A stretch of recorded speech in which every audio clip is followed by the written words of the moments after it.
Welcome to special interview. Tollywood pan India మూవీస్కి care of అయింది. ఏ రకంగా అయితే పాన్ ఇండియా మూవీస్కి కేర్ ఆఫ్ అయిందో అదే రకంగా కాంట్రవర్సీస్కి కూడా అస్సలు కొదవ లేకుండా పోయింది. ఈ రీసెంట్ టైంలో ఉన్న చాలా కాంట్రవర్సీస్ గురించి మనతో మాట్లాడడానికి మనతో పాటు ఉన్నారు ప్రముఖ ప్రొడ్యూసర్ నటికుమార్ గారు. వారితో మాట్లాడి మరిన్ని విషయాలు తెలుసుకుందాం. నమస్తే సార్. నమస్తే సార్, సినిమా అనేది ఎంటర్టైన్మెంట్గానే అనుకుంటూ ఉంటాం, బట్ ఈ మధ్య కాలంలో అందరు యాక్టివ్ అయిపోయారు. What is politics, what is cinema స్టార్లు పాలిటిక్స్లోకి వచ్చేసారు. సినిమాలలో కూడా పార్టీస్కి సంబంధించి డైలాగ్స్ ఉంటున్నాయి. మీరు ఏం చెప్తారు, అసలు డిఫరెన్స్ ఉందా లేదా? అంటే ఒకప్పుడు డిఫరెన్స్ ఉండే, ఇప్పుడు ఏమైపోయిందంటే సినిమా వాళ్ళందరూ రాజకీయ నాయకులు అయ్యారు. రాజకీయ నాయకులు సినిమా వాళ్ళు ఒకటి అవ్వడం వల్ల ఎంటర్టైన్మెంట్ పక్కకు పోయి కాంట్రవర్సీలు క్యారప్ అడ్రస్ అయిపోయింది. యాక్చువల్గా సినిమాని ఎంటర్టైన్మెంట్గానే చూడాలి. సినిమా అనేది ఒక 2 గంటలన్న సినిమాలో జరిగినవన్నీ మనం నిజ జీవితంలో చేయలేము. కాకపోతే నిజ జీవితంలో జరిగినది ఆధారంగా సినిమా తీస్తారు. నిజ జీవితంలో జరిగింది ఆధారంగా సినిమా తీస్తారు. ఒక హీరో 10 మందిని కొడతాడు, అది నిజంగా రోడ్డు మీద కూడా 10 మందిని కొడతాడు అనుకుంటే అపోహ. ఒక హీరోయిన్ డ్యాన్స్ 4 నిమిషాలు డ్యాన్స్ హీరోయిన్ డ్యాన్స్ వేస్తారు, వాళ్ళిద్దరూ రోడ్డు మీద మొత్తం టోటల్గా డ్యాన్స్ మాస్టర్ చెప్పకుండా డ్యాన్స్ వేస్తారనేది కూడా అపోహే. ఒక భార్య భర్తలు మామూలుగా సినిమాలో 2 గంటలు పెళ్లి చేసుకుంటారు. ఆ భార్య తాళి కట్టించుకుంది కదా అని చెప్పేసి ఆమె నిజమైన భార్య అయిపోదు, ఆమె చెల్లి ఒక సినిమాలో చెల్లికి చేసిందని చెల్లి అయిపోదు. అంటే ఇదంటే 2.5 గంటలు మాత్రమే. మనం చిన్నప్పుడు అలా అనుకుంటే వాళ్ళందరూ సినిమాలు తీస్తుంటారు. చాలా చిన్నప్పుడు వీళ్ళందరూ వచ్చి సినిమాలు యాక్ట్ అంటే ఇక్కడ చేసి సినిమా వెళ్ళిపోతుంటప్పుడు మరి వెళ్ళిపోతుంటారేమో అని, అంటే అవగాహన లేక. అలాగా సినిమా అనేది 2.5 hours ఎంటర్టైన్మెంట్గానే చూడాలి. ఆ సినిమాలో ఉన్నవన్నీ నిజ జీవితాలు అనుకోవద్దు. కాకపోతే హీరో ప్రభావం అనేది కంపల్సరీ, హీరో ప్రభావం ఉంటుంది.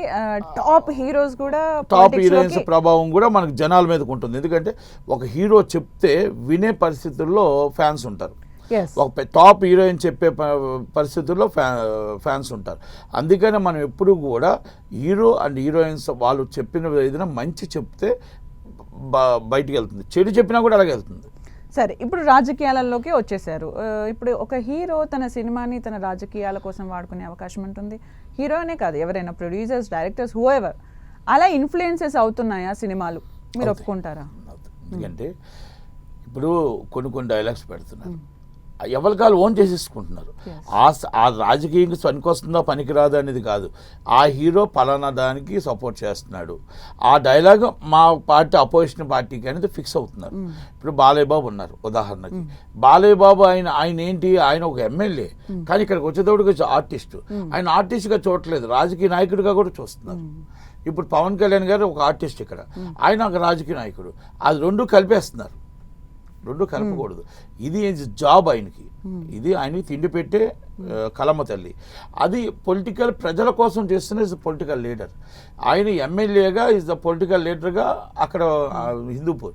ఇక్కడ ఆయన మొత్తం టోటల్గా ఒక జాబ్. అది అంటే అందరూ బయట మీడియాలో జాబ్ చేస్తుంటారు, అందరూ ఎలా జాబ్ చేస్తుంటారు, ఇది కూడా ఒక జాబ్ కింద లెక్క. అంతే తప్ప ఇది ఏదో మేము మామూలుగా ఖాళీగా ఉండి కాదు, చాలా కష్టమైన జాబ్ ఇది. ఎందుకంటే కొన్ని లక్షల మందిని పర్ఫార్మెన్స్. అంటే సార్, ఒక డైరెక్టర్ ఏం చూస్తారు? ఇప్పుడు ఈ హీరోని పెట్టాను, ఈయన ఒక పొలిటీషియన్, ఈ డైలాగ్ పెడితే ఆపోజిషన్కి కూడా తగులుతుంది, ఆ విధంగా రాసుకుంటున్నారా డైరెక్టర్ రైటర్స్? మరి అలా కొంత రాస్తున్నారు. అంటే వాళ్ళకి ఏంటంటే ఓపెనింగ్స్ రావాలని ఆ డైలాగ్ పెడితే కొంచెం పేలుతుంది, అంటే అవతల కాసి కొంచెం కాంట్రవర్షియల్గా పేలుతుంది అని కొంతమంది. ఇవన్నీ ఈ కాంట్రవర్షియల్ తీసుకొచ్చింది మేము, ఎవరు తేలే. కాంట్రవర్షియల్ క్యారప్ అడ్రస్ రామ్ గోపాల్ వర్మ, నటికుమార్, ఈయనెవరు తేలే ఫస్ట్. కాంట్రవర్షియల్ అనేది ఇప్పుడు ఇది అంటున్నారు కదా, ఇది ఫేక్ పబ్లిసిటీ ఫస్ట్ చేశారు. కాంట్రవర్సీలు అనేది మాతోనే స్టార్ట్ అయ్యాయి, అంతే తప్ప తర్వాత ఫస్ట్ దాసనారాయణ గారు ఏదో పబ్లిసిటీ చేయలే. ఆయన మీటింగ్కి వచ్చి ఆయన ఎక్కడైనా సరే ఒక ఓపెనింగ్కి వస్తే ఆ ఓపెనింగ్లో ఏం మాట్లాడతారా అని చూసేవారు జనాలు. అప్పుడు ఏమి లైవ్లు లేవు. ఆ లైవ్ ఆయన వస్తే క్యాసెట్ పట్టుకొని పరిగెట్టేవారు, ఎందుకంటే ఎవరి కాలు టెలికాస్ట్ చేసుకోవడానికి. ఎందుకంటే ఏదో ఒక ఇష్యూ లేవనెత్తేవాడు.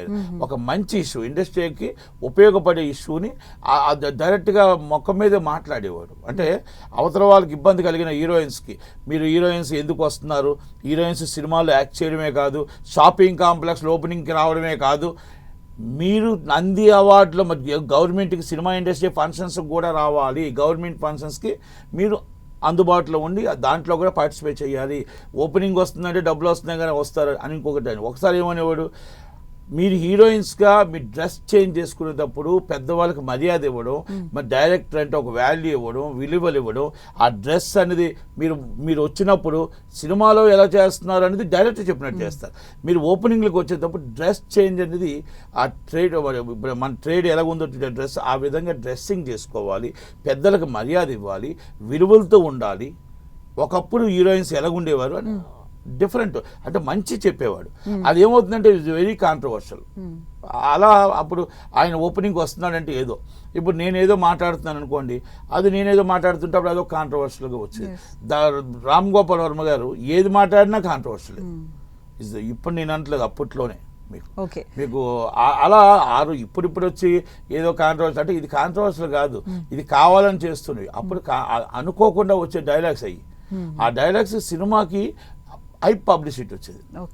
ఇప్పుడు ఫేక్ పబ్లిసిటీ ఇస్ ఫేక్ అంటే ఫేక్ పబ్లిసిటీ కోసం చేస్తున్నారు. దాన్ని జనాలు ఒకసారి నమ్ముతున్నారు నిజమేమో, రెండోసారి ఏం చేస్తున్నారంటే ఇది ఫేక్, ఆ పబ్లిసిటీ అని నమ్మట్లేదు. ఇది మన అర్థమైపోతుంది. ఒక ఛానల్లో ఉంది, ఒక channel anchor get out from here అంటే ఆ ఛానల్ యాంకర్ నీకు అవసరం లేదు నాకని ఒక హీరో అనడం, లేకపోతే కిరసనాలు పోసుకోవడం, ఇవన్నీ ఏమవుతుందంటే తర్వాత అంతా అర్థమైపోతుంది. ఇప్పుడు యాక్టివ్ అయిపోయి ఫేక్ అయిపోయింది. ఇప్పుడు మొన్న వైసీపీ వాళ్ళు సోషల్ మీడియా యాక్టివ్, అది నిజమో అబద్ధమో కానీ నిజమైనా కూడా అది అబద్ధం అనుకున్నారు. రుద్వి గారి మాటలు కూడా అది నిజమే, ఇదైతే సినిమా పెంచడం కోసం అబద్ధం ఆడుతున్నారా, ఇది కావాలని చేస్తున్నారని ఒక ఫీలింగ్ కూడా వెళ్ళారు. అదే ఎప్పుడు ఒక రాజకీయ నాయకుడు సినిమా దగ్గరికి వచ్చినప్పుడు ఏం మాట్లాడుతున్నాడో కూడా అర్థం కాని పరిస్థితి.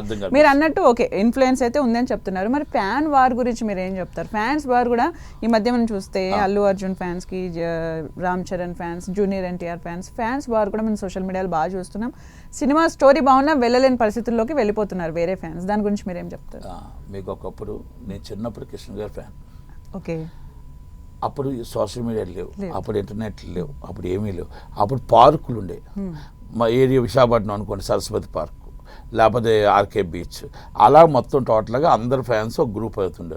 ఈయన ఫ్యాన్స్ ఒక గ్రూప్, చిరంజీవి గారిది, కృష్ణరాజు గారిది, డిఫరెంట్ గ్రూప్స్. ఆ గ్రూప్స్లో డిస్కషన్ చేసేసుకొని అక్కడ మా హీరో ఇంత, మీ హీరో ఇంత అని అక్కడ అప్పుడు పెద్దగా ఎవరికి లేదు కదా.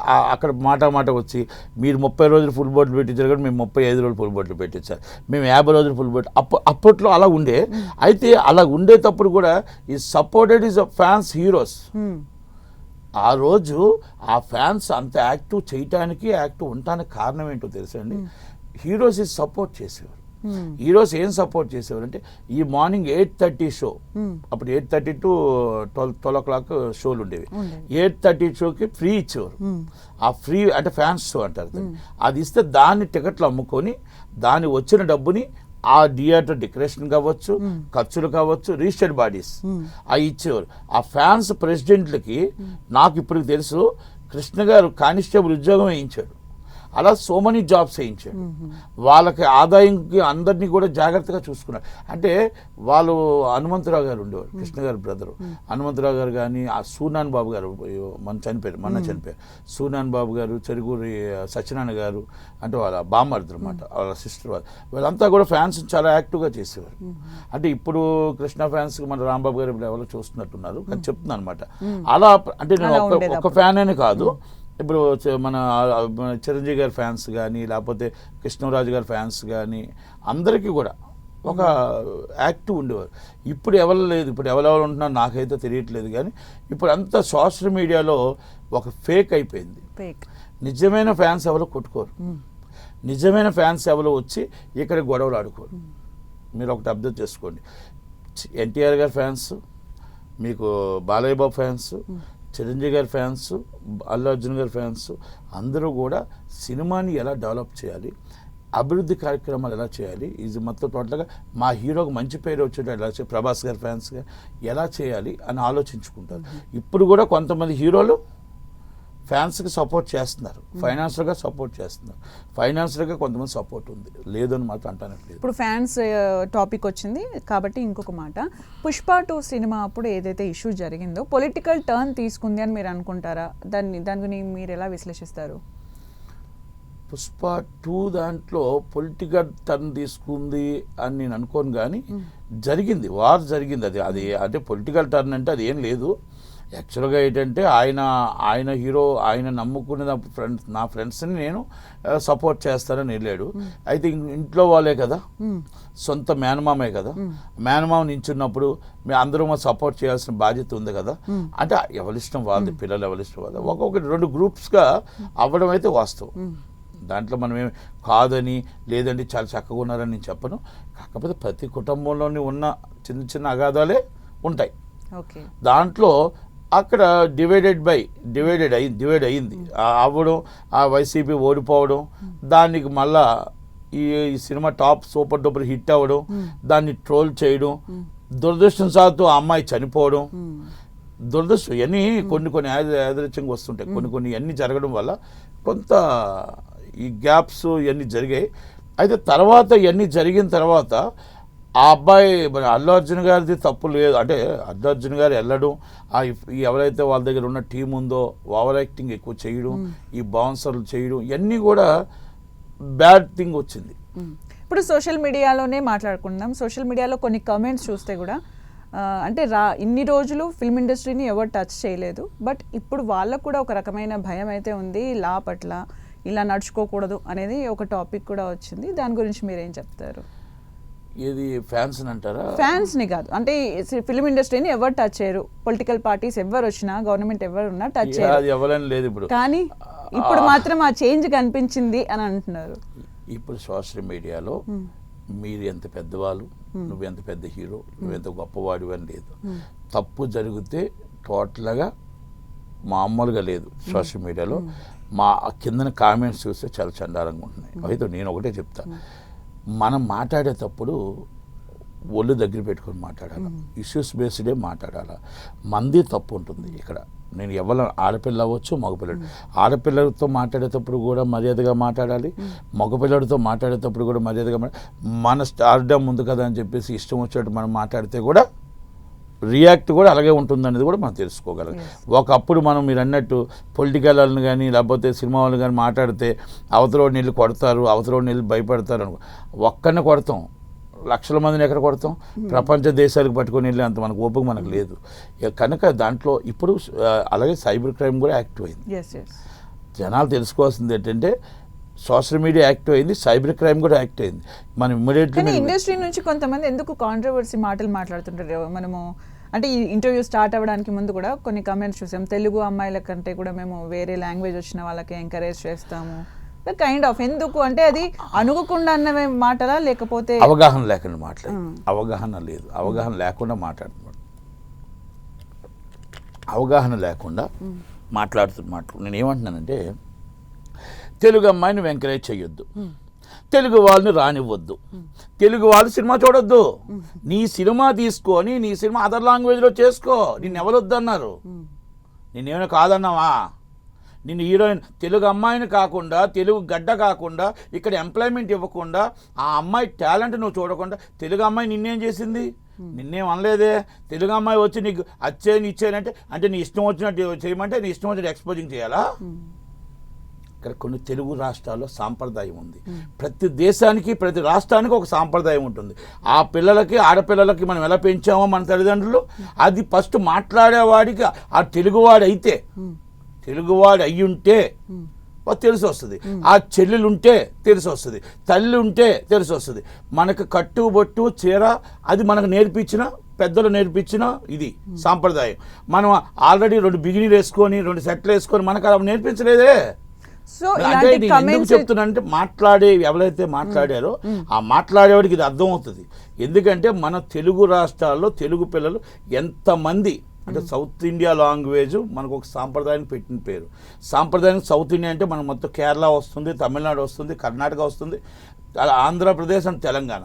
దాంట్లో మన ఆడపిల్లలు ఏ విధంగా వాళ్ళు డ్యాన్స్ టాప్ హీరోయిన్స్ అయ్యారు. సావిత్రి గారు అవ్వచ్చు, డిఫరెంట్ హీరోయిన్స్ ఏవైనా అవ్వచ్చు మేబీ.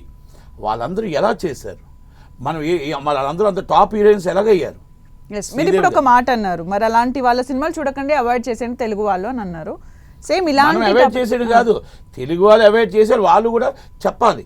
మీరు తెలుగు వాళ్ళు నేను ఎంకరేజ్ చెయ్యను, తెలుగు వాళ్ళు సినిమా చూడొద్దు, అదర్ లాంగ్వేజ్ వాళ్ళు మాత్రమే ఈ సినిమా చూడండి అని చెప్పండి. ఎస్, ఇలాంటి కాంట్రవర్సీ మనం లైలా సినిమా అప్పుడు చూసాం. అప్పుడు బ్యాన్ లైలా అని చెప్పి కూడా వచ్చేసింది. దాని గురించి మీరేం చెప్తారు సార్? అంటే ఒక సినిమాలో ఎంతో మంది క్యారెక్టర్స్ ఉంటారు, వాళ్ళకి మైక్ ఇస్తాం, వాళ్ళు ఎప్పుడు ఏం మాట్లాడతారో తెలియదు. కరెక్ట్ అది. ఎందుకంటే అక్కడ రుద్వి గారు మాట్లాడడం రాజకీయం తప్పు.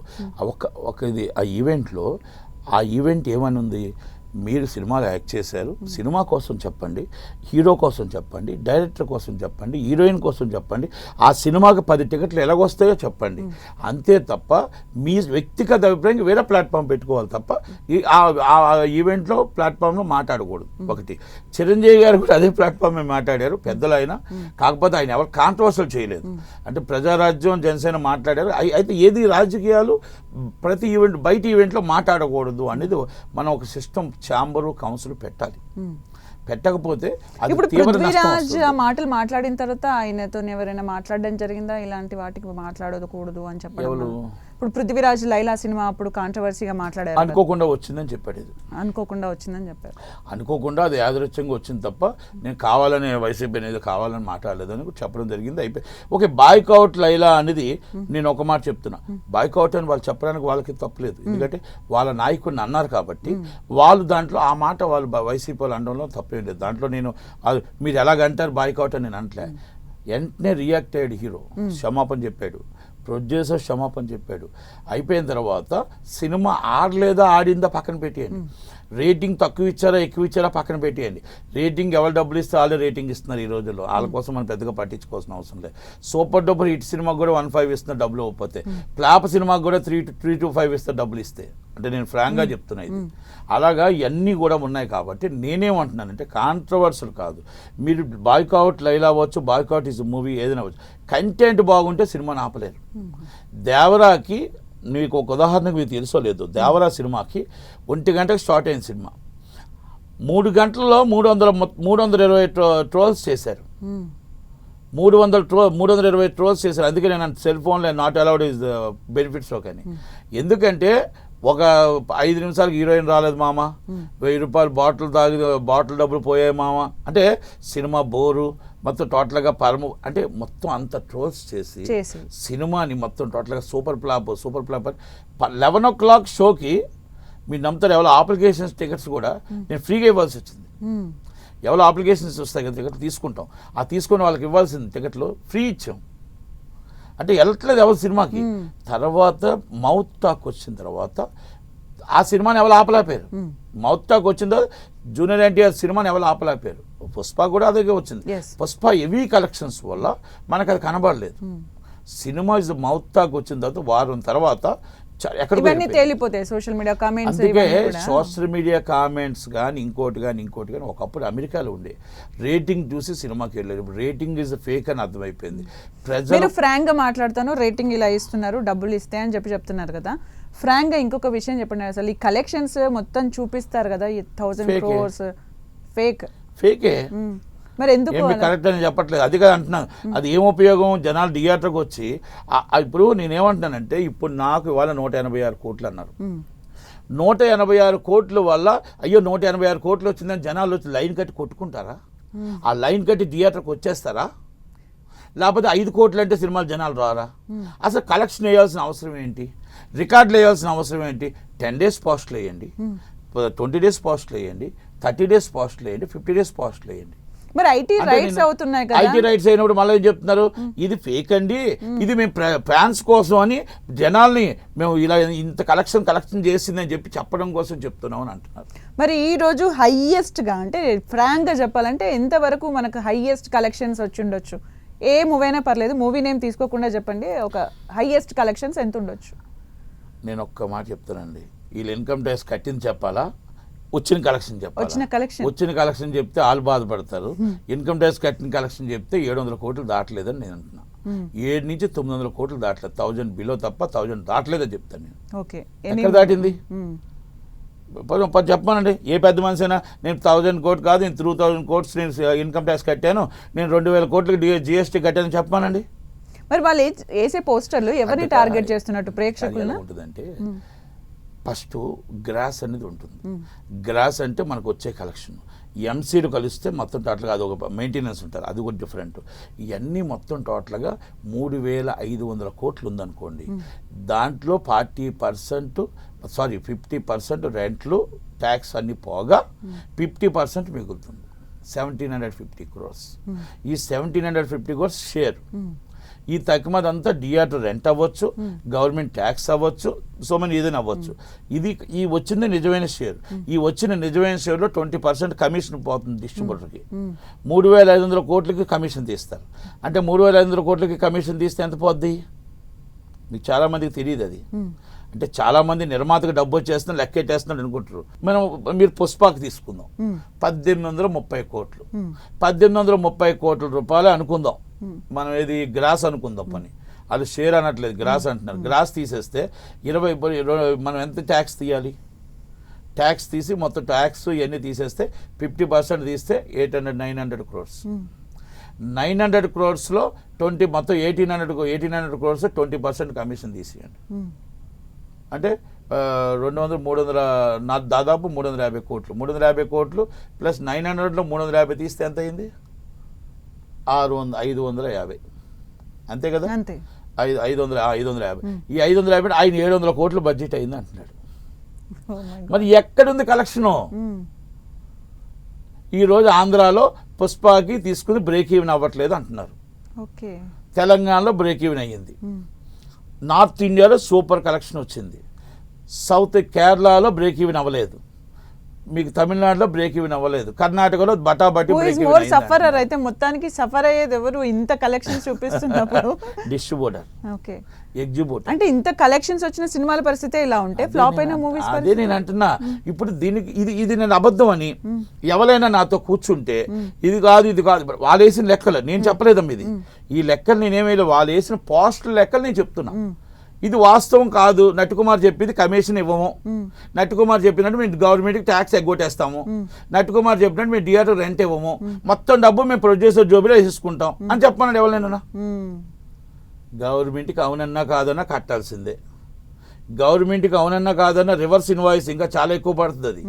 కాకపోతే ఏంటంటే రివర్స్ ఇన్వాయిస్ అంటే నేను కడతాను, మళ్ళీ మీకు ఇస్తాను, మీరు కడతారు, మీరు ఇస్తారు, మీరు కడతారు, మీరు అల్టిమేట్ థియేటర్ వాటి మళ్ళీ గవర్నమెంట్ కట్టాలి. ఇదంతా రివర్స్ ఇన్వాయిస్ అంటుంది. అయితే ఇవన్నీ మనం చూసుకుంటే మనకి ఎక్కడ లాభాలు వస్తున్నాయి? గొప్పలకి పోస్టులు వేస్తున్నాం, అప్పులోళ్ళకి భయపడి మాకు సూపర్ హిట్ అంటున్నాం, అప్పులోళ్ళు మా దగ్గరికి వచ్చేస్తారేమో అని మళ్ళీ సూపర్ డూపర్ అయిపోయింది. బ్యాంకర్లో అసలు ఖాళీ లేవు, బ్యాంకర్లో మొత్తం టోటల్గా నిండిపోయే క్యాష్ మీకు ఇవ్వడానికి కానీ పాత డబ్బు ఇచ్చి కొత్త డబ్బు అకౌంట్లో రాసుకుంటున్నాం తప్ప ఎవరైనా అప్పులు నిజంగా పర్ఫెక్ట్గా తీర్చారా?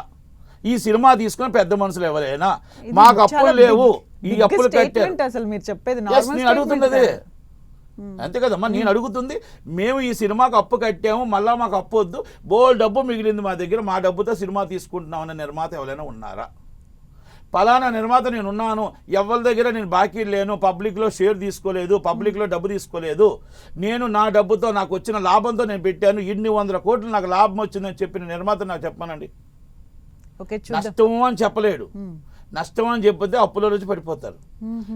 లాభము అని చెప్పలేడు, లాభం అని చెప్తే ఇన్కమ్ ట్యాక్స్ వచ్చి పడిపోతారు. దాంట్లో ఇంకో ప్రాబ్లం కూడా ఉంది. సినిమాకి డైరెక్ట్గా హీరోకి వచ్చి బాబు నష్టపోయాం బాబు అన్నాడు అనుకో, రెండోసారి డేట్ ఇవ్వడు. మళ్ళా హీరో దగ్గరికి వెళ్ళి బాబు బిగ్గెస్ట్ హిట్ కొట్టాం బాబు, ఈ సినిమా బ్లాక్ బాస్టర్, నాకు ఒక 400 కోట్లు మిగిలాయి బాబు, అసలు మీరు నటన బాబు, ఎక్స్ట్రాడినరీ బాబు అని చెప్తే ఆయన మళ్ళా డేట్స్ ఇస్తారు. మీరు చెప్పేది ఏంటంటే నటన హీరోస్ కంటే కూడా నిర్మాత ఎక్కువ చేస్తాడు నటన. అది అబద్ధం. అంటే మేము ఎందుకు చేయలేకపోయాం సినిమాలు? అల్లు అరవింద్ గారు ఎందుకు చేయలేకపోతున్నారు? ఆయన నటన రావట్లా.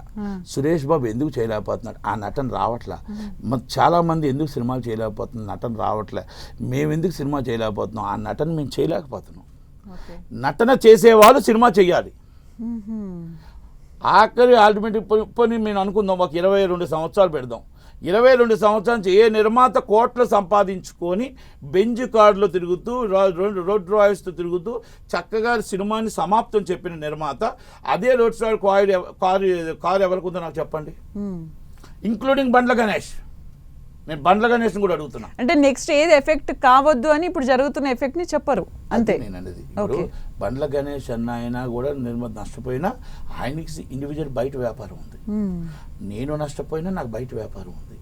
అంటే బయట సపరేట్ వ్యాపారాలు ఉన్న వాళ్ళకి ఇస్ నో ప్రాబ్లం. సినిమా ఫీల్డ్నే ఉన్న వాళ్ళకి 100% సినిమా ఫీల్డ్లో ఈ కారు పోయే బండి పోయే డామ్ డామ్, మారుతి కారు వచ్చే డామ్ డామ్. నేను ఇది సింపుల్గా అది వాళ్ళకి తెలుసు. నేను ఇప్పుడు దీంట్లో ఇప్పుడు వచ్చిన ఈ 10 సంవత్సరాల్లో ఈ స్టార్డమ్ వచ్చిన నిర్మాతలు ఎక్కిన వాళ్ళు ఇంత టెన్షన్స్ ఉన్నందుకేనా మరి మధ్య ఇన్సూరెన్స్ చేస్తున్నారు సినిమాలకి అని చెప్తున్నారు. ఇన్సూరెన్స్ లో మళ్ళీ స్కామ్ అది కూడా. ఆ ఇన్సూరెన్స్ లో మళ్ళీ స్కామ్. ఇన్సూరెన్స్ చేస్తూ ఇప్పుడు మీకు సినిమా అదొక పెద్ద చరిత్ర. అది దాని మీదకి మనం వెళ్ళామంటే మళ్ళా అదొక పెద్ద స్కామ్. అంటే బొమ్మ చెప్పండి, షార్ట్ గా చెప్పండి. గోలు పెడతారు కానీ ఇప్పుడు నేనేమంటానంటే చెప్పండి, పర్వాలేదు. అంటే ఇన్సూరెన్స్ చేస్తున్నారు, బాగుంది, ఇన్సూరెన్స్ చెయ్యాలి. సినిమా నిజంగా ఏమైనా మనకు అనుకోకుండా కానీ ఏమైనా జరగకూడదని కోరుకుందాం. అదేమన్నా ఏమైనా అయితే ఆ సినిమాకి ఇన్సూరెన్స్ రావాలి, మనం సేఫ్లో ఉండాలనేది మనం చేసుకుంటున్నాం, తప్పులేదు. కానీ నేనేమంటున్నానంటే ఇట్స్ ప్రోడక్ట్ నాది. ఇప్పుడు మేము ఇక్కడ చేస్తున్నాం, ఈ ప్రోడక్ట్ బయటికి వెళ్తుంది అంటే ఒక ప్రోడక్ట్ హెచ్డి క్వాలిటీ మనం చేస్తున్నాం. హార్డ్ డిస్క్ మన చేతిలో ఉంది. ఒకప్పుడు ప్రింట్లు ఉండే, ఇప్పుడు ఈ హార్డ్ డిస్క్ అనేది పలానా దగ్గర ఉంది. ఈ హార్డ్ డిస్క్ని బయటికి వెళ్తుంది, దొంగతనం జరుగుతుంది. సేమ్ హెచ్డి క్వాలిటీ ఏదో ఒక వెబ్సైట్లోనో దేంట్లోనో రిలీజ్ అవుతుంది. ఆ తప్పు ఎవరిది? దీని ఓనర్ తప్పు. ఓనర్ ఎవరు? ప్రొడ్యూసర్. ప్రొడ్యూసర్ తప్పు చేస్తున్నాడా, డైరెక్టర్ తప్పు చేస్తున్నాడా, లేకపోతే అక్కడ ఉన్న ఆ ల్యాబ్ ఓనర్ తప్పు చేస్తున్నాడా, లేకపోతే ఆ క్యూబోల్ తప్పు చేస్తున్నారా? ఐఎఫ్ ఈ ఆరుగురే. ఇక top of the Prasad lab, LV Prasad garu is no doubt is biggest. అంటే ఛాంబర్లో is one of the member. Ramesh Prasad garu Annapurna studio is the biggest number 1. వాళ్ళు కూడా నో డౌట్ ఛాంబర్లో is one of the member. క్యూబు అల్లు అరవింద్ గారు ఎప్పుడు కూడా ఆయన టాప్లో ఉన్నారు కనుక అక్కడ కూడా తప్పు జరగదు. మా ఈఎఫ్ఓ ఇది రిలేషన్షిప్ ఇస్ సురేష్ మూవీస్ వాళ్ళు. ఇక్కడ ఈ మొత్తం టోటల్గా ఇవన్నీ సమస్యలు రామోజీ ఫిల్మ్ సిటీ అంటే టాపెస్ట్ కదా. మనం మొత్తం టోటల్గా నేను అన్నమాట అబద్ధం అయితే మీరు కూడా మళ్ళీ రీఎంక్వైరీ చేసుకో. Is the biggest movies and మొత్తం టోటల్గా ఈ సంస్థల్లో తప్ప ఇంకెక్కడైనా జరుగుతాయా? మరి ఈ సంస్థ నుంచి బయటికి కంటెంట్ వెళ్తుంది అంటే సెన్సార్కి వెళ్తుంది. సెన్సార్ కూడా లోడింగ్ ఇవ్వాలి, క్యూబ్ ఇవ్వాలి. కనుక ఎక్కడ ఈ లోడింగ్ వెళ్తుంది అంటే మన పెరేసి అంటే మనం ఒక ప్రింట్ వస్తుంటప్పుడు ఆ ప్రింట్లో తీసినది పెరేసి అంటాం. మనం ఏదైతే హెచ్డి క్వాలిటీ ఉందో మన ఇంట్లో అంటే మన ఇల్లు అంటాం కదా, మన ఇంట్లోని హెచ్డి క్వాలిటీ బయటికి వెళ్తుందంటే మన ఇంట్లోనే దొంగలు ఉన్నారు. మన ఇంట్లో పనిచేసేవాడైనా దొంగతనం చేయాలి, లేకపోతే సంస్థల నుంచైనా దొంగతనం చేయాలి.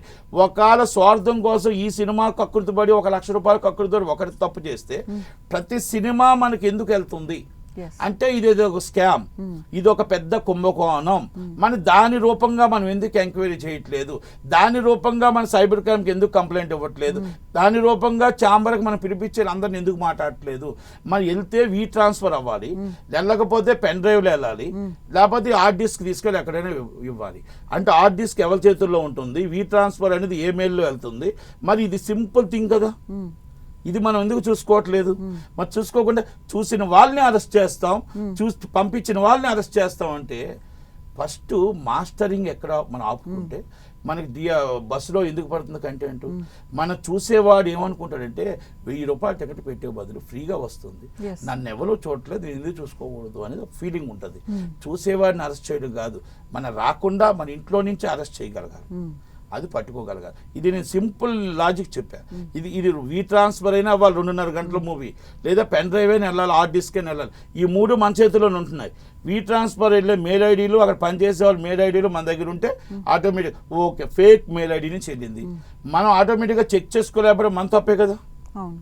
మన పెన్ డ్రైవ్ వెళ్తుందంటే చెక్ చేసుకోవడం మన తప్పే కదా. ఇంత పెద్ద పెద్ద టెక్నాలజీ వాడి సినిమాలు తీస్తున్నప్పుడు మరి దాన్ని కాపాడుకునే టెక్నాలజీ 1000 కోట్ల సినిమా తీస్తున్నావు. 1000 కోట్ల సినిమా తీసేటప్పుడు నువ్వు కొంచెం సెక్యూరిటీ పెట్టుకోకుండా నా సినిమా ఆడేశారు అంట.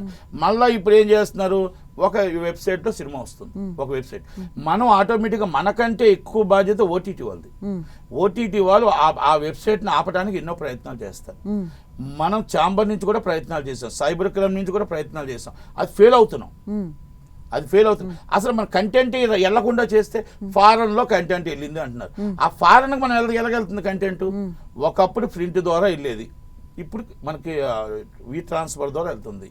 అది క్యూబ్ ద్వారా. అంటే అరవింద్ గారి దాంట్లో స్టాఫ్ తప్పు చేస్తున్నారా? ఇవన్నీ మనం ఏమంటున్నాం అంటే దాంట్లో ఆ దిశగా ఎప్పుడు ఎంక్వైరీస్ జరగలేదంటారు మీరు? మరి జరగలేదంట. నేను అదే అంటాను. నేనేమంటున్నానంటే మీకు ఇప్పుడు నేను చెప్పిన దాంట్లో మీకు క్లియర్గా అర్థం. 100 మందిని చేయాల్సిన అవసరం లేదు. ఈ పెద్ద సినిమాలకు 6గురిని చేస్తారు, చిన్న సినిమాలకు సో మనీ పాయింట్స్ ఉంటుంది. అది ఎక్కడో ఏదో ప్రాబ్లం నుంచి బయటకు వెళ్ళిందంటే మనం కొన్ని ఒప్పుకోవడానికి అవకాశాలు ఉంటాయి. కానీ very security, high security zones, నేను చెప్పినవన్నీ కూడా హై సెక్యూరిటీ జోన్స్. మరి హై సెక్యూరిటీ జోన్స్ నుంచి బయటికి ఎలాగెళ్తుంది కంటెంట్ అంటున్నా. మీరు ఒకప్పుడు ప్రింట్ డిఆర్ నుంచి వెళ్ళేది, పలానా దగ్గర నుంచి వెళ్ళేది అని చెప్పేవారు. ఇప్పుడు లేదే. ఒకప్పుడు ప్రింట్లు వెళ్ళేవి. ప్రింట్లు వెళ్తేప్పుడు బొంబాయిలో 4 గంటల ప్రయాణం ఉండేది కాబట్టి అక్కడ స్కానింగ్ చేసి మళ్ళీ తెచ్చి ప్రింట్లు పెట్టేవారు. అది జరిగిందని ఒకసారి పట్టుకున్నాం. ఇలాంటివి కొన్ని జరిగాయి. అది ప్రింట్. ఇప్పుడు మనకి ఒక వీ ట్రాన్స్ఫర్ అవుతున్నప్పుడు మనం ఎందుకు పట్టుకోలేకపోతున్నాం అనేది ఈ ప్రొడ్యూసర్లు ఎందుకు చేయట్లేదు. ఈ మధ్యకాలంలో ఎవరిదో దాంట్లో వస్తుందని చెప్పేసి దాన్ని మళ్ళీ ఇన్సూరెన్స్కి క్లెయిమ్ చేస్తున్నారు కొంతమంది. మరి స్కామ్ కాదు అది. ఓకే, అంటే దాంట్లో బాధ్యులు కాదు వీళ్ళు కొంతమంది.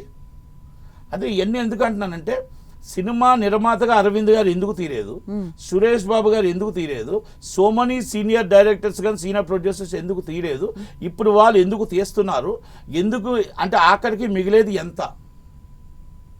అప్పుల, కార్ల, ఆస్తుల. వీళ్ళు బిజినెస్ ఆపిన తర్వాత వాళ్ళకి తెలుస్తుంది.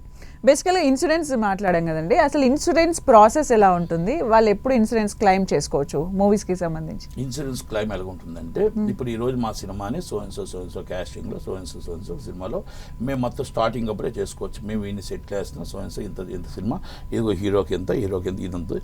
మాకు 150 కోట్లకి మేము బడ్జెట్, లేకపోతే 300 కోట్లు, 200 కోట్లు, 300 కోట్లు. దాన్ని ఎంత అంటే దానికి అంత పర్సంటేజ్ ఉంటుంది. అంత పర్సంటేజ్ ఇన్సూరెన్స్ మనం క్లెయిమ్ చేసుకుంటాం. మనం రేపు కానీ ఏమైనా తేడా వచ్చినప్పుడు, ఏమైనా అనువైన సంఘటన జరిగినప్పుడు దానికి జిఎస్టీ, దానికి తగ్గట్టు మొత్తం టోటల్గా బిల్స్, వాళ్ళు ఎన్నైతే మొత్తం బిల్స్ హ్యాండ్ ఓవర్ చేశారో ఆ బిల్స్ తగ్గట్టు దాంట్లో చూసుకొని అక్కడ నిజంగా ఎక్కడ జరిగింది స్కామ్, ఎంత నష్టం జరిగింది, ఎంత వల్ల దీంట్లో ప్రాబ్లం జరిగింది అని చూసి ఆ పర్సంటేజ్ బేసిస్ ఇస్తారు. నాకు తెలిసి ఇప్పుడు దాకా కొన్ని జరిగాయి అలాంటివి. ఆ కొన్నిట్లో కొంచెం రియల్గా వచ్చాయి ఇన్సూరెన్స్. హిందీ సినిమాలు వచ్చినట్టున్నాయి. అంటే ఏం ప్రాబ్లమ్స్ సార్ సినిమాకి? ఏ ప్రాబ్లమ్స్ వస్తే ఇన్సూరెన్స్? సెట్స్ ఫైర్ కానీ జరిగిన, సెట్స్ మళ్ళీ ఒకళ్ళు ఏమైనా ఫైర్ జరిగినా, ఏం జరిగినా కూడా ఒక సినిమా నష్టపోయినా, ఇప్పుడు మీరు అన్నట్టు ఇలాగే బయటికి ఒరిజినల్ లీక్ అయిపోయినా, ఇవన్నీ కూడా మొత్తం టోటల్గా దీంట్లోకి వర్తిస్తుంటాయి. మొత్తం అంటే ఒరిజినల్ లీక్ అయిందంటే మరి దాని మీదే కదా ఇన్సూరెన్స్ ఉంది. అంటే ఆ నిర్మాత నష్టపోతున్నాడు కదా, ఆ నష్టాన్ని భర్తీ చేయాల్సిన బాధ్యత ఉంటుంది. అలాగే ఫైర్ జరుగుతుంది, ఆ ఫైర్ జరిగితే సెట్ ఎంత ఉంది, ఆ కాస్ట్ ఎంత ఉంది, ఇవన్నీ చేయాల్సి. ఇది ఇన్సూరెన్స్కి నామ్స్ ప్రకారం మనం ఆ రోజు ఏవైతే నామ్స్ పెట్టుకున్నామో ఆ నామ్స్ ప్రకారం ఏవేమైనా అన్నీ వర్తిస్తాయి. దానికి తగ్గట్టు మనం కూడా ఇవన్నీ ఇవ్వాలి. ఇప్పుడు వాళ్ళు కూడా ఇన్సూరెన్స్ వాళ్ళు కూడా అన్నీ చెక్ చేసుకొని చూసుకొని కొన్ని వాళ్ళు దెబ్బలు తిన్నారు. బ్యాంకులు లోన్లు ఇచ్చి బ్యాంకుల వాళ్ళు కూడా దెబ్బలు తిన్నారు. సినిమా వాళ్ళకి ఏం తక్కువేం కాదు. బ్యాంకుల వాళ్ళు దెబ్బలు తిన్నాక బ్యాంకుల వాళ్ళు ఇప్పుడు ఇవ్వట్లేదు. కనుక ఇన్సూరెన్స్లు కూడా కొన్ని హిందీలో కొన్ని స్కామ్లు జరిగాయి. ఆ జరిగిన దాంట్లో కొంత ఫేక్ జరగడంతోనే ఇవి కూడా వాళ్ళు జాగ్రత్త పడుతున్నారు. ఓకే, అంటే ఇవన్నీ నేను ఎందుకు చెప్పుకొస్తాను అంటే, సినిమా ఇండస్ట్రీకి, మా ఇండస్ట్రీలో ఈ జరుగుతున్న విషయాలు కొన్ని చెప్పాలి. చెప్పకపోతే ఎవరికి తెలియవు, ఏదో అనేసుకుంటారు. కానీ బేసికల్గా సినిమా ఇండస్ట్రీ అంటే ఒక కామన్ మ్యాన్ అనుకునేది ఏంటంటే, అందులో యాక్ట్ చేసే వాళ్ళే లక్షల కోట్లు సంపాదిస్తుంటే ప్రొడ్యూసర్స్ లైఫ్స్ ఇంకెంత బాగుంటాయి, గోల్డెన్ స్పూన్ అనుకుంటారు కదా. రోల్స్ రాయల్ కార్లో తిరిగిన నిర్మాత జోబులో డబ్బులు ఉండవు, అది తెలుసుకోగలగాలి first. Okay, Rolls Royce car వెళ్తుంది, ఆ జోబులో డబ్బులు ఉండవు. పరిస్థితి ఏంటి? ఎందుకు? గొప్పకి బయటికి చెప్పుకోలేడు, బయటికి మాట్లాడలేడు. అంటే కేవలం టాలీవుడ్ ఏనండి? అన్ని ఇండస్ట్రీలు, నేను నాట్ ఓన్లీ టాలీవుడ్, అంతా కూడా. అంటే మేము హైపేలో బతుకుతున్నారు. ఇప్పుడు ఇందాక బండ్ల గణేష్ అని నేనే ఎందుకు తీసుకొచ్చామంటే, బండ్ల గణేష్ ఆల్రెడీ వేరే వ్యాపారం మీద ఉంటూ ఇటు వచ్చాడు. నష్టం వచ్చినా కూడా మనం నిలబడగలిగాడు అంటే కారణం వేరే వ్యాపారం ఉంది. నేను నష్టం వచ్చినా నిలబడగలిగాను, నాకు వేరే వ్యాపారం ఉంది. వేరే వ్యాపారం ఇప్పుడు సురేష్ బాబు నిలబడి ఉన్నాడంటే ఆయన వేరే ఆల్రెడీ సో మెనీ బిజినెసెస్ ఉన్నాయి, ఆయన స్టూడియో ఉంది, అన్నీ ఉన్నాయి. అరవింద్ గారు సో మెనీ బిజినెస్ డిస్ట్రిబ్యూషన్స్ అయ్యి ఉన్నాయి. అంటే సినిమానే మనకు ప్రధానంగా ఎంఎస్ రాజు గారి పరిస్థితి ఏంటి మీరు నాకు చెప్పండి. ఒకప్పుడు ఎంఎస్ రాజు గారు చెప్పండి, ఇప్పుడు ఎంఎస్ రాజు గారు చెప్పండి. టాపిస్ట్ దిల్ రాజు గారి కంటే ముందు టాప్ లెవెల్లో ఎంఎస్ రాజు గారు ఉండేవారు. పెద్ద పెద్ద సినిమాలు అసలు టాప్ ఏ సినిమాలైనా ఆయనవే. ఎనీ ప్రొడ్యూసర్ ఇంక్లూడింగ్ నేనైనా అవ్వచ్చు, నేను చేయట్లేదు కాబట్టి. ఆ ప్రొడ్యూసర్స్ ఏం చేస్తున్నారంటే ఒక ప్రోడక్ట్ రెడీ చేస్తున్నారు. ఇప్పుడు టాప్ 1లోనే ఒక 21 మంది ప్రొడ్యూసర్స్ ఉన్నారు.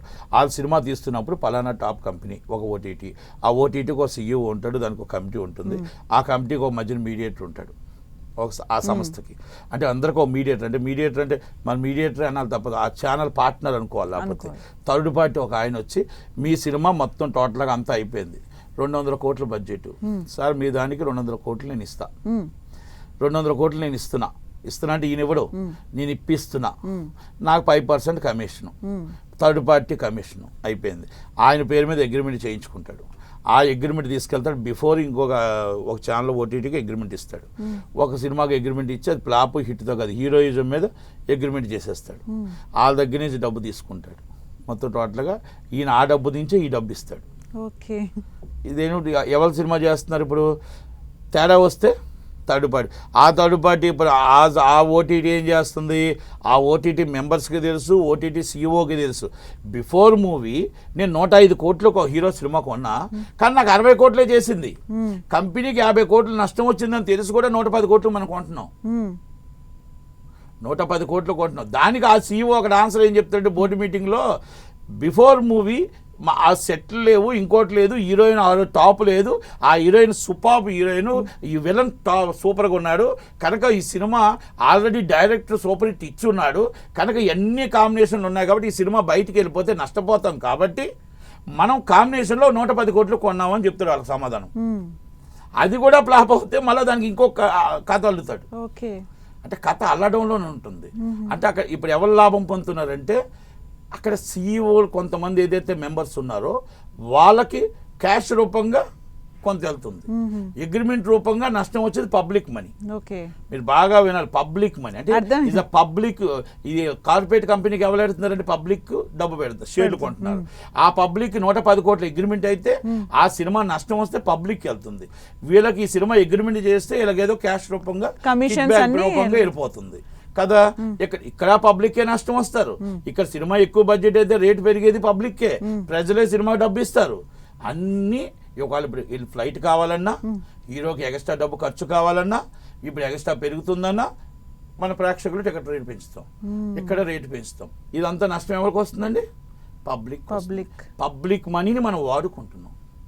కనుక నిర్మాత ఎందుకు సేఫ్ అవుతున్నాడు, ఇప్పుడు నిర్మాత ఏం అవ్వకపోయినా కూడా సేఫ్లో ఎందుకుంటున్నాడంటే ఆటోమేటిక్గా 50% షేర్ అమౌంట్ వచ్చేస్తుంది, దాంట్లో సేఫ్లో ఉంటున్నాడు. ఒకటి కొంతమంది ఏం చేస్తున్నారు, ఇలాంటి తేడా వస్తున్నప్పుడు నువ్వు పలానా అగ్రిమెంట్లో పలానా హీరోయిన్ పెట్టలేదు కాబట్టి నీ అగ్రిమెంట్ క్యాన్సిల్ చేస్తున్నావు. కొంచెం సిన్సియర్ ఆనెస్ట్ ఉన్న సీఈఓలు నువ్వు పలానా అగ్రిమెంట్లో పలానా హీరోయిన్ పెట్టలేదు కాబట్టి ఈ సినిమా ఫ్లాప్ అయింది కాబట్టి నేను ఈ సినిమాని క్లోజ్ చేస్తున్నా, అగ్రిమెంట్ ఎందుకు క్యాన్సిల్ చేస్తున్నావు అని అంటే దానికి ఆన్సర్లు ఎత్తుక్కుంటారు. ఎందుకంటే వాళ్ళకి అక్కడ మొట్టికాయలు పడి ఉండొచ్చు, మొట్టికాయలు పడతాయి, నువ్వు ఎలా చేసావు సినిమాని, ఇష్టం వచ్చిన ఫ్లాప్ సినిమాలు తీసుకొని అని అంటే దాన్ని ఎతుకుతారు అన్నమాట. వీళ్ళంతా బోర్డు మెంబర్స్ అంతా ఎతుకుతారు.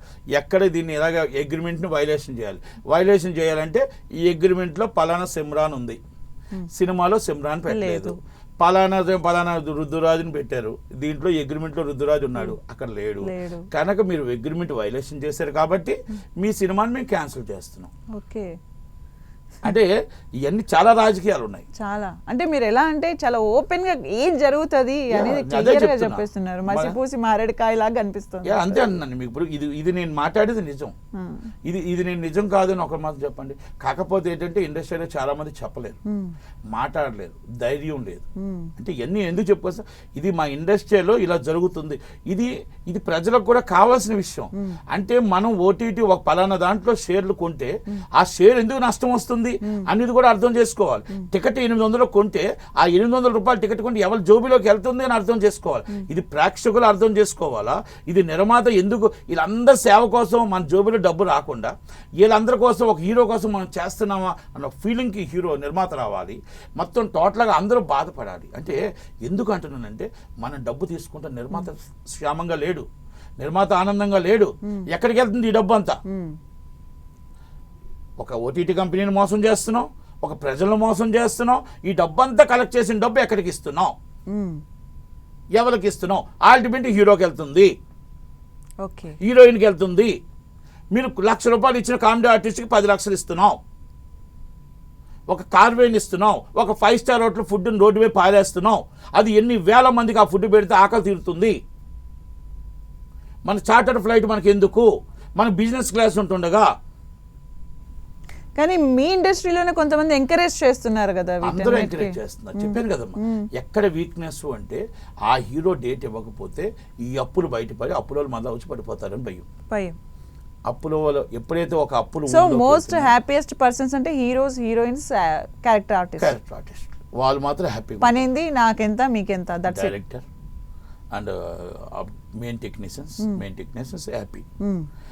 అందరూ అంటే నేను అందరూ హ్యాపీగా ఉండాలని కోరుకుందాం, కానీ ఎదుటి వాడిని బాధపట్టి హ్యాపీగా ఉండాలని కోరుకోకూడదు. ఎదుటి వాడిని బాధ పెట్టి హ్యాపీగా ఉండాలని నిర్మాత నేను ఒకటి అడుగుతున్నా, ఒక్క నిర్మాతకైనా తృప్తిగా నాకు ఈ డబ్బు మిగిలిందని బహిరంగంగా చెప్పండి ఇంటర్వ్యూ వచ్చిన తర్వాత. చూద్దాం. అంతే కదా, మరి చూద్దాం.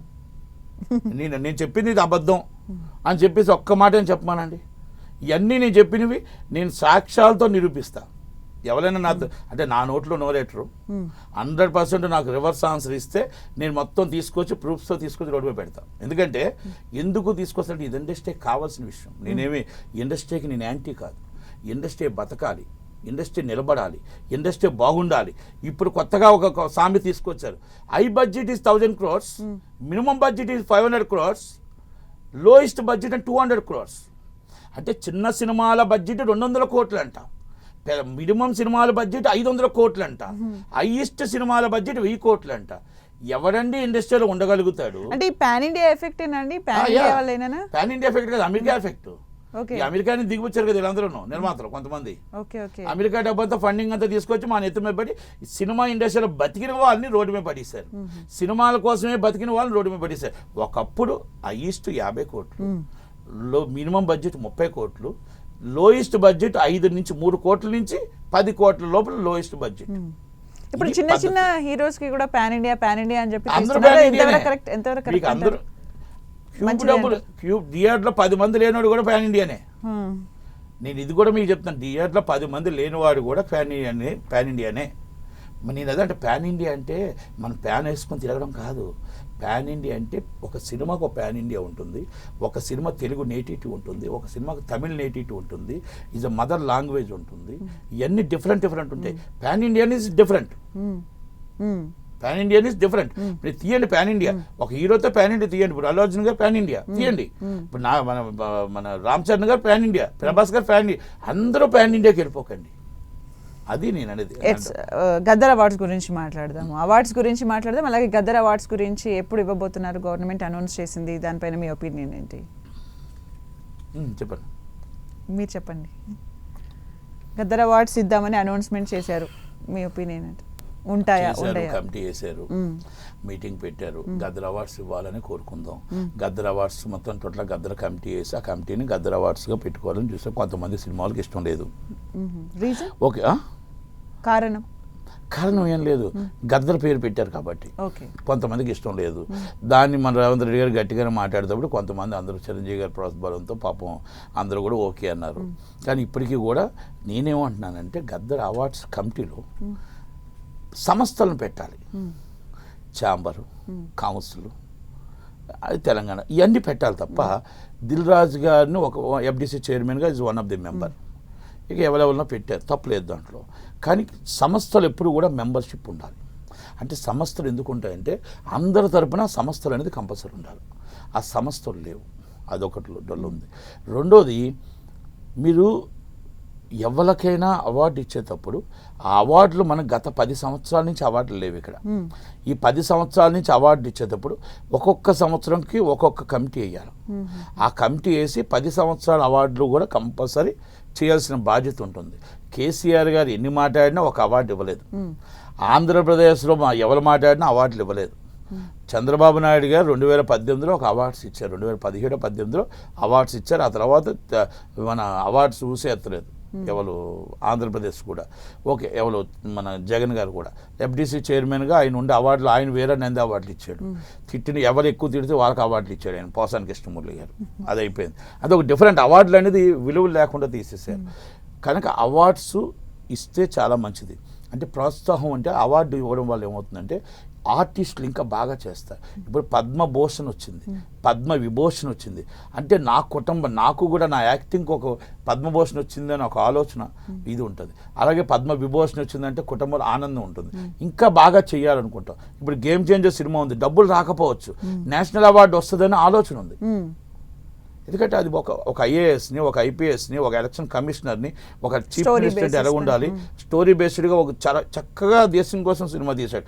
నిజంగా నేషనల్ అవార్డు ఆ సినిమాకి రాకుండా ఇక వేరే వేరే సినిమాలకు అవార్డు వస్తే ఆ అవార్డులు విలువలు కూడా పోతాయి. ఓకే, అంటే కమిటీ అది ఆలోచించాలి. కమిటీ దేశం కోసం పనికొచ్చేదానికి అవార్డు ఇవ్వాలి. అన్ని థియేటర్లో సినిమాలు ఆడు. ఒకప్పుడు కే విశ్వనాథ్ గారు సినిమాలో నాకు చిన్నప్పుడు బాగా గుర్తు, 92 or 91 అనుకుంటా, 91, 92 విశాఖపట్నంలో నంది అవార్డులు ఫంక్షన్ చేశారు. జనార్దన్ రెడ్డి గారు, జనార్దన్ రెడ్డి గారు, దాసరి నారాయణ గారు ఉండి ఆయన ఒక వ్యాఖ్యలు చేశారు. ఏమన్నారంటే, ప్రతి సంవత్సరం అవార్డుల కోసమే పుడతాడు మా కే విశ్వనాథ్ గారు, ఏ సరే అవార్డులు అన్నీ పట్టుకుపోతుంటాడు, ఒక్క అవార్డు కూడా మాకు ఏ రోజైనా మాకు అవార్డు వస్తుందేమో అని చూస్తాం, కానీ ప్రతిసారి అవార్డు కే విశ్వనాథ్ గారికి వెళ్ళిపోతుంటుంది. అంటే అవార్డుల కోసమే ఉంటారంటే అంత మంచి సినిమాలు తీశారు. స్వర్ణ కమలం, ఒక స్వాతి ముత్యం, అదే దానికోసం ఆయన గొప్పగా చెప్పుకొచ్చాడు. అంటే ఆ రోజు అవార్డుల కోసమే కే విశ్వనాథ్ గారు, మీ ప్రతి సంవత్సరం మేము సినిమాలు తీస్తాం, మా ఇన్ని హిట్లే, కానీ అవార్డులు వచ్చేది మాత్రం కే విశ్వనాథ్ గారికి. అంటే దాసనాథ గారు లాంటి వ్యక్తి ఆ రోజు అప్పుడు ఆ నంది అవార్డుల ఫంక్షన్ అంటే ఎలా ఉండేదంటే ఒక స్టేడియంలో పెద్దగా కొన్ని వేల మందితో పెట్టేవారు. ఆ ఫంక్షన్ అంటే అంత విలువ ఉండే. ఇప్పుడు కూడా అలా చేసి ప్రోత్సహిస్తే బాగుంటుంది. ఆంధ్రప్రదేశ్లో నంది అవార్డుల కోసం కూడా చంద్రబాబు నాయుడు గారు డిస్కషన్ చేశారు. ఇక్కడ గద్దర్ అవార్డుల కోసం డిస్కస్ చేశారు. గద్దర్ అవార్డులు అన్నీ కూడా మొత్తం అంటే ఇండస్ట్రీలో ఉన్న వాళ్ళని ఏదైతే సంస్థలను పెట్టి ప్రోత్సహించి చేస్తే బాగుంటుంది అనేది మా ఉద్దేశం. కనుక అవార్డులకు మేము ఎప్పుడూ స్వాగతిస్తూనే ఉంటాం. అవార్డులు రావాలి, అవార్డులు ఇవ్వాలి. మాకు ప్రోత్సాహం గవర్నమెంట్కి మేము సపోర్ట్ చేయాలి, మాకు గవర్నమెంట్ సపోర్ట్ చేయాలనేది మేము కోరుకుంటాం. ఓకే, చాలా చక్కగా మాట్లాడారు. ఇంతకుముందు కూడా మీరు చిరంజీవి గారి గురించి టాపిక్ వచ్చింది కాబట్టి అవార్డ్స్ గురించి మాట్లాడినప్పుడు ఈ మధ్య చిరంజీవి గారు ఒక మాట మాట్లాడారు, మా ఇల్లు లేడీస్ హాస్టల్లా ఉండేది, అక్కడి వరకు బాగుంది, మళ్ళీ నెక్స్ట్ నాకు ఒక వారసుడు కావాలి, లెగసీ కంటిన్యూ చేయాలంటే ఏంటిది, నెపోటిజంగా చూడమంటారా, ఎలా చూడమంటారు? తప్పండి. ఎందుకంటే ఒకటి, ఆయన ఇప్పుడు కూడా ఎవరిని ఉద్దేశించి మాట్లాడే వ్యక్తి కాదు, ఎవరి కోసం కూడా కాంట్రవర్సీలు చేసే వ్యక్తి కాదు.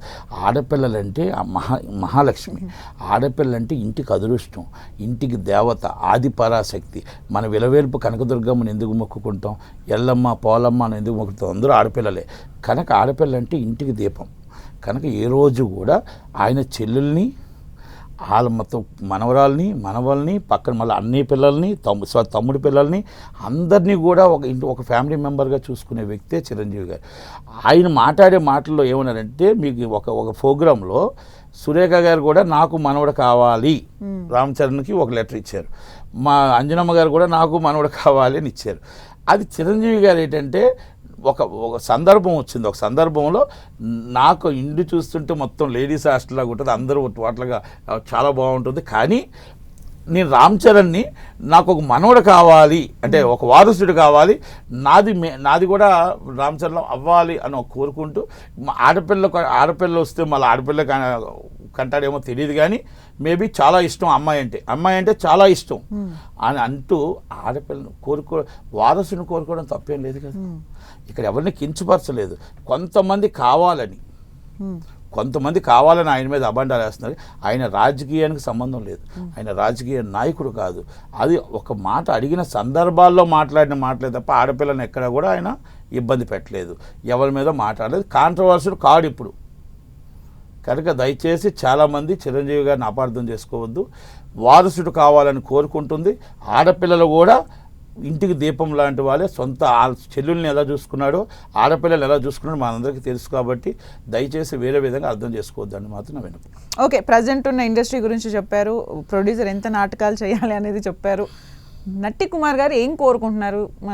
అప్పట్లాగా సినిమాలు తీయాలి, అంత పర్ఫెక్ట్గా ఉండాలంటే ఏం కోరుకుంటున్నారు? ఎలాంటి చేంజెస్ రావాలి అనుకుంటున్నారు? వస్తాయని హోప్స్ ఉన్నాయా? వస్తాయని హోప్స్ అయితే నాకు ఉన్నాయో లేవు నాకు తెలిసైతే లేవు. కాకపోతే నేనేమనుకుంటున్నా అంటే ఒకప్పుడు ఒక దాసరి నారాయణరావు గారు, రాఘవేంద్రరావు గారు ఇప్పుడున్న సినిమాల్లో అందరూ సినిమా తీసేటప్పుడు నిర్మాతకి విలువలు ఉండే, నిర్మాతకు వాల్యూ ఉండే. ఇప్పుడు హీరోనే డైరెక్టర్ని పెడుతున్నాడు, హీరోనే జూనియర్ ఆర్టిస్ట్ని పెడుతున్నాడు, హీరోయిన్ని పెడుతున్నాడు, హీరోనే పలానా ప్రొడ్యూసర్ అని చెప్తున్నాడు. అంటే పెట్టుబడిదారుడు నిర్మాత అయ్యాడు తప్ప నిజంగా సినిమా నిర్మాతగా ఉండి నిర్మాతకు ఉన్న హక్కులు ఉంటే నేను సినిమా తీయడానికి ఎప్పటికైనా రెడీ. కానీ ఆ సినిమా నిర్మాతగా నేను అందరి హీరోలతో సినిమా తీశాను. ఆల్మోస్ట్ మిడిల్ హీరోలు అందరితో నేను సినిమాలు తీస్తాను. శ్రీకాంత్ గారు అవ్వచ్చు, లేకపోతే ఇంకోటి అవ్వచ్చు, జగత్ బాబు గారు అవ్వచ్చు, శ్రీహరి గారు అవ్వచ్చు, సోమని రాజేంద్ర ప్రసాద్ గారు అందరితో తీసే సినిమాలు. కానీ అలా ఆ సంతోషం, ఆనందం మళ్ళా వస్తాయి అనుకుంటే తప్పకుండా నేను కాదు, అరవింద్ గారు కాదు, మన సురేష్ బాబు గారు కాదు, పాత వారు అందరూ సినిమా తీస్తారు. అరవింద్ గారు మీరు అబ్జర్వ్ చేయండి, అరవింద్ గారు సినిమా తీసేటప్పుడు ఆయన బడ్జెట్ చూసి సినిమా తీస్తున్నాడు. వాళ్ళ అబ్బాయితో సినిమా తీయవచ్చు. తేడా వస్తే పరిస్థితి ఏంటి? ఎందుకంటే ఇది అరవింద్ గారిది 40-50 సంవత్సరాలు కష్టపడిన సొమ్ము. అంటే ఇంకొకటి కష్టపడిన సొమ్ము కాదని నేను చెప్పట్లా. 50 సంవత్సరాలు కష్టపడిన సొమ్ముని ఆల్ ఆఫ్ ది సడన్ ఒక తేడా వస్తే ఏమవుతుంది? ఇవన్నీ కూడా మనం ఆ గ్యాప్ చేసుకొని అరవింద్ గారైనా ముందుకెళ్తున్నారు, సురేష్ బాబు అయినా ముందుకెళ్తున్నారు, నట్టి కుమార్ అయినా ముందుకెళ్తున్నారు. నట్టి కుమార్ అన్న ఆయన ఒక ఆఫీస్ బాయ్ నుంచి వచ్చాడు. ఇట్స్ అ బాయ్ ఆఫీస్ నుంచి ఈ స్టేజ్కి వచ్చాను. నేను సంపాదించుకోవడానికి ఇండస్ట్రీకి వచ్చాను, పోగొట్టుకొని రోడ్డు మీద పట్టడానికి ఇండస్ట్రీకి రాలేదు. కనుక ఇప్పుడు నేను చేస్తే రోడ్డు మీద పడిపోతానేమో, తీవ్ర నష్టం వస్తుందేమో అని ఆలోచించుకుంటూ నాకు లాభం వచ్చే పనే చేస్తాను.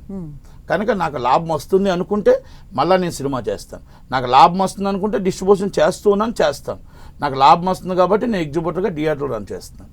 ఎస్, కనుక నాకు మళ్ళా వస్తుందని అయితే నమ్మకం లేదు. అది వస్తుందంటే మాత్రం తప్పకుండా నిర్మాతగా నేనే కాదు, నాలాగా అందరు నిర్మాతలు సినిమాలు చేయడానికి రెడీగానే ఉన్నారు. కాకపోతే 500 కోట్లు 1000 కోట్లు తీసి మామూలుగా మన కిందకు దిగితే మన బడ్జెట్ అంటే ఏదో తెలిస్తే వస్తుందని మాత్రం చెప్తున్నా. ఇన్ కేస్ మీరు తీస్తే మంచిగా ఒక సినిమా తీస్తే కరెక్ట్ కలెక్షన్స్ పోస్టర్ పెడతారా? నేను ఎప్పుడు కరెక్ట్గానే పెడతాను. మీకు తెలుసో లేదో, ఒక హీరో సినిమా ఫ్లాప్ అయిన తర్వాత సక్సెస్ మీట్ పెడదాం అన్నాడు. మీరు కావాలని అది మొత్తం నా హిస్టరీ రికార్డు తీసుకోండి. నేనేం చెప్పానో తెలుసా? మీరు సక్సెస్ మీట్ పెడితే నేను సినిమా ఫ్లాప్ అని చెప్తానని చెప్పాను. నేను ఫ్లాప్ అని చెప్తాను. 10 మంది థియేటర్లో జనంలో డిజాస్టర్ ఫ్లాప్ అయిన సినిమాని మనం హిట్ అని ఎలా చెప్తాం? మన క్రెడిబిలిటీ ఎలా దెబ్బతింటుంది? మనం ఎందుకు ఈరోజు హిట్ అని చెప్పాలి? ఎవరి కోసం చెప్పాలని అడిగా. ఓకే, ఎవరి కోసం మనం ఆ హిట్ అని ఆ సినిమాని చెప్పుకొని గొప్పలు చెప్పుకోవాల్సిన అవసరం ఏంటి? ఫైనాన్స్లో నష్టపోయాం, ఎస్ నష్టపోయాం అంతే. అంటే నేను ఎందుకు మాట చెప్పుకొచ్చానంటే, నేను నష్టపోయానని గర్వంగా చెప్పాను. మీరు ఏ ఇంటర్వ్యూస్ అయినా చూడండి, లాభం వచ్చిందని చెప్పాను.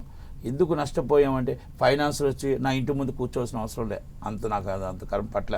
నేను బిఫోర్ సినిమా రిలీజ్ ఈ సినిమా తేడా వస్తుంది, నీకు ఈ డబ్బులే కడతాను, ఈ డబ్బులు తర్వాత కడతాను అని చెప్పి రిలీజ్ చేసే వ్యక్తి నట్టి కుమార్. అలాగే చాలా చేశాను. అలాగే సినిమా లాభం వస్తున్నప్పుడు కూడా నేను ఎక్కువ ఇచ్చాను. ఓకే, మీరు ఒక మంచి టైటిల్ పెట్టండి. ఇప్పుడు జరుగుతున్న స్కామ్ మీరు ఏదైతే చెప్తున్నారో, స్కామ్ 1992 టైప్లో సినిమా ఇండస్ట్రీకి మీరు ఏం చెప్తారు ఇప్పుడు జరుగుతున్న కలెక్షన్స్కి సంబంధించి? ఇప్పుడు అసలు నోరే రావట్లేదు, ఏం పెట్టాలంటే కూడా రావట్లేదు. ఇప్పుడు ఏమైనా గట్టిగా పెట్టానంటే ఇండస్ట్రీలో అందరూ నా మిత్రులే బాధపడతారు. ఇప్పుడు అలాగని చెప్పేసి మంచిగా పెడితే ప్రజలు బాధపడతారు. కనుక రెండింటిలో మంచి టైటిల్ మీరే చూసి పెట్టేయండి, కానీ ఆ టైటిల్ నాకు ఎట్టకండి. అంటే ఒకటి ఇండస్ట్రీ కానీ ఛాంబర్ కానీ స్కామ్ రివీల్డ్ బై నట్టి కుమార్. అలాగే మేము ఏదైనా పెట్టుకొని పర్లేదు. ఎందుకంటే నేను ఒక్కటే అంటున్నానండి, మనం ఇండస్ట్రీ బాగుండాలి, ఛాంబర్ కానీ కౌన్సిల్ కానీ 10 మంది బాగుండాలి. ఇది 10 మంది సంస్థలు కాబట్టి అందరూ బాగుండాలనుకుంటున్నాం. 5గురు బాగుండాలని కోరుకోకూడదు. 100 మంది బాగుంటే 100 మందికి ఎంప్లాయ్మెంట్ వస్తుంది. మన 5గురు బాగుంటే వాళ్ళ కుటుంబాలే బాగుంటాయి. కనుక నేను ఇప్పుడు నాకు సినిమా లేకపోయినా ఇంకో వ్యాపారం చేసుకుంటున్నా కాదు, సినిమానే చెయ్యాలి. నేను కలమ్మ తల్లి బిడ్డగానే వచ్చా, కలమ్మ తల్లి బిడ్డగానే ఉండాలి. అది నా ప్రయత్నం. మీరు యాంకర్గా వచ్చారు, యాంకర్గా ఇంకా ఎదగాలని కోరుకుంటారు కానీ వేరేగా చేసుకోలేరా మీరు? వేరేగా వచ్చు కదా అంటే సాటిస్ఫాక్షన్ ఉంటుంది. ఎస్, నాకు ఈరోజు సాటిస్ఫాక్షన్ లేదు, డబ్బు సంపాదించుకుంటున్నా, సాటిస్ఫాక్షన్ లేదు, మన అసంతృప్తి ఉంది. కానీ అసంతృప్తిని నేను 200 కోట్లు తేలేనే, ఎస్, నేను 500 కోట్లు తేలేనే.